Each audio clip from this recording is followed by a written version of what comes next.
लोगों के मौजूदा हालात के बारे में, मुश्किलात के बारे में बोले नेशनल कॉन्फ्रेंस के प्रेसिडेंट फारूक साहब उन्होंने बड़ा रोया कहा कि पाकिस्तान से बात करनी चाहिए। मैप में जम्मू सूबा कहीं था ही नहीं। तारीख 24 जून इतिहास का हिस्सा बन गई है। प्रधानमंत्री नरेंद्र मोदी की अध्यक्षता में हुई बैठक और उस बैठक में गए जम्मू कश्मीर की अलग अलग पार्टी के 14 नेता, लेकिन हुआ कुछ अलग ही।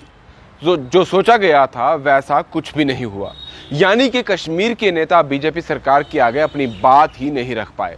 ऐसा आप समझ सकते हैं, क्योंकि जिस तरह से सोचा जा रहा था, जो मुद्दे रखे गए, दिल्ली में हुई बैठक में ऐसा कुछ भी नहीं हुआ।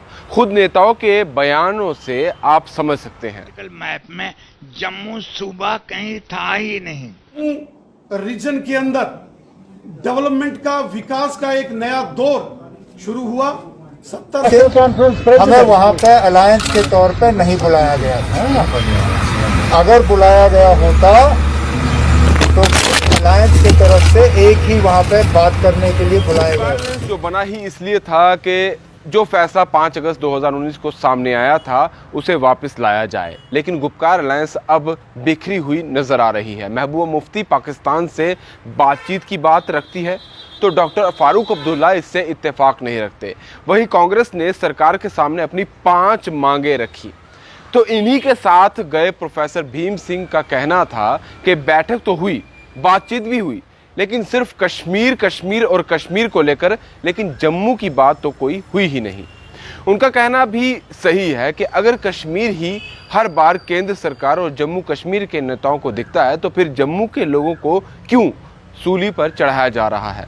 वहीं प्रधानमंत्री जी का जो बयान सबसे ज्यादा इस बैठक में चर्चा का हिस्सा रहा वो था कि पूर्ण राज्य का दर्जा देने के लिए वचनबद्ध होना और दिल्ली की दूरी और दिल की दूरी कम होगी, ये कहना। और साथ ही उनका कहना था कि चुनाव तो होंगे लेकिन डिलिमिटेशन की प्रक्रिया के बाद। दिल्ली में हुई इस बैठक के बाद जम्मू कश्मीर में परिसीमन की प्रक्रिया तेज होने के साथ विधानसभा चुनावों के लिए विभिन्न राजनीतिक दल अपनी कमर कसते हुए नजर आएंगे। इनमें वो भी होंगे जो कल तक कहते थे कि 370 की बहाली तक वो चुनाव नहीं लड़ेंगे। इस सर्वदलीय बैठक में कांग्रेस वरिष्ठ नेता गुलाम नबी आजाद ने कहा था कि केंद्र द्वारा निर्धारित इस टाइमलाइन सबसे पहले परिसीमन, चुनाव और फिर राज्य का दर्जा को स्वीकार नहीं करते हैं। हम परिसीमन, राज्य का दर्जा और फिर चुनाव चाहते हैं।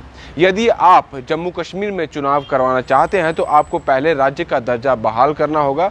उन्होंने इसी टाइमलाइन को लागू करने पर जोर भी दिया, लेकिन इस महा बैठक में जो समझा जा रहा था कि कुछ बड़ा होने वाला है, ऐसा कुछ भी नहीं हुआ। और बीजेपी सरकार ने बस सभी नेताओं को ये जरूर बता दिया कि होगा वही जो हम चाहते हैं, बाकी आप खुद समझ लीजिए। दीजिए इजाजत, नमस्कार।